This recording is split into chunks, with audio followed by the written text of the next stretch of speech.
Providing some interesting data on where the hottest parts of Columbia are. It's data that could improve urban planning in the city and our understanding of summer heat. News 19 meteorologist Corey Smith explains. We just received the results of an extensive heat mapping project in Columbia, led by the National Oceanic and Atmospheric Administration. It told us one thing we already knew. It is hot in Columbia, but it's how the heat was distributed across the city which this new information reveals. John Quagliarello, a meteorologist with the National Weather Service, says the urban heat island is a well-known feature of cities like Columbia. And so what we've always known is that in these urbanized areas, we call it an urban heat island effect. That results in much warmer temperatures than it does in forested areas or areas that have a lot more shade. The main takeaways from the study were the huge difference in temperatures across Columbia. The 18.5 degree difference was one of the largest found in the country. Some parts of the city were even 7 degrees warmer than the official high recorded at the airport.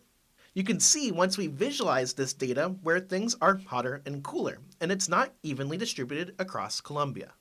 I'm in the Highland Park neighborhood just north of 277 in Columbia, and as it turns out, this is one of the coolest places you could be on a hot summer day in the capital city. The reason for this becomes pretty apparent as soon as you start to take a look around. The trees provide plenty of shade on the hottest of days, keeping temperatures down. This paired with the grass-covered neighborhoods results in some of the coolest weather in the study.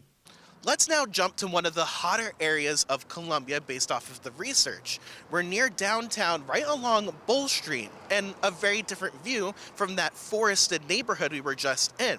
There's not a lot of trees, but what there is a lot of are buildings, concrete, and asphalt.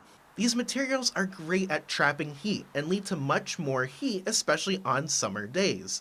An expanded view of the Columbia Metro shows where we have the highest concentration of these materials. Typically, where we see larger populations and major roads, we see materials which, proven by this study, will result in higher temperatures.